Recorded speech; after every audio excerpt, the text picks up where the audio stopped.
are making a blue box mac and cheese in the Instant Pot. It's a super easy recipe. It was actually in your cookbook. Right, because people want even to make something as easy as macaroni and cheese in the Instant Pot. One of the beautiful things about making it in the Instant Pot, you don't ever have to worry about it foaming over on the stove. Yes. This is my son's favorite meal to make on his own, and he can make it from start to finish on his own because he doesn't have to carry a pot of pasta and boiling water over to the sink to drain it. It all is just in the Instant Pot. So this is a great meal for, kids who want to start cooking on their own. He would do that when I was morning sick. He would make himself, he didn't want sandwiches, he wanted hot mac and cheese. Yeah, so at 11 he's confident about using the pressure cooker, which is great. Yeah. So you could double or triple this recipe easily. Which at home we need to because my kid now eats half a box. So let's go ahead and get started. Oh, I'm Jen. And I'm Barbara. And we're with Pressure Cooking today. So this recipe really could not get any easier. You add the butter right to the bottom of the pot. If you want, you can cut it into little bits. I don't usually bother. I just a 1/4 cup of butter and then 1 1/4 cups of water. And then add the pasta right on top. And then the milk. We go ahead. Often in the original recipes on the package, you add the butter and the milk after you boil the noodles on the stove in the water. But in this pressure cooker version, you don't need as much water because the noodles are going to absorb the water. And there we go. it's all right to go ahead and add the milk right up front. So I'll just put that on top.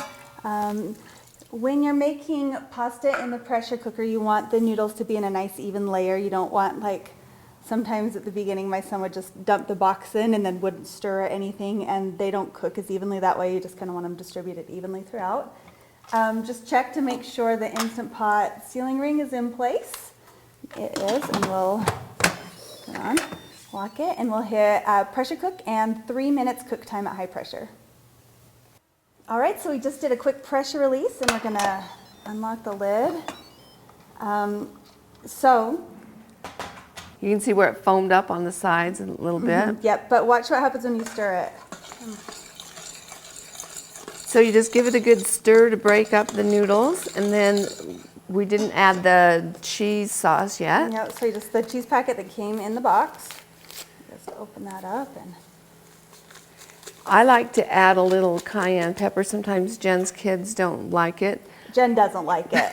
But to me, it just adds a little bit of kick, and I can eat the mac and cheese. Makes it a little more grown up for you. Yeah, we have a grown-up mac and cheese recipe on our site that I adore. It has rosemary, and it's from scratch. It's not this powdered boxing. So we have several mac and cheese recipes, but a homemade mac and cheese that uses real cheese on our site too. But this is so great for when you're in a hurry, and I think sometimes kids like this better.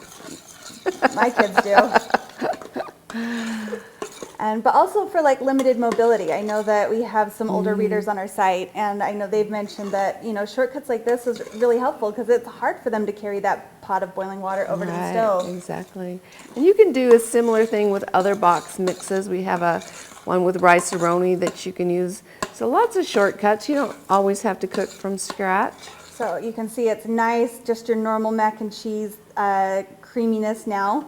At this point, I recommend just taking the pot out of the pressure cooker and putting it on the stovetop because it will continue to thicken as it cools.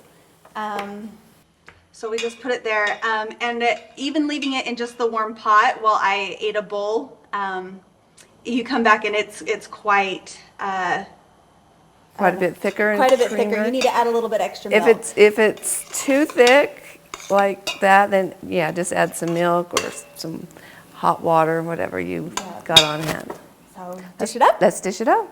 So we have a nice bowl of mac and cheese all ready to go. Again, it'll thicken as it cools, so if you need a little bit of extra milk, make sure to stir that in. And it's that easy. Leave us a comment, let us know. Be sure and like and subscribe. Thanks.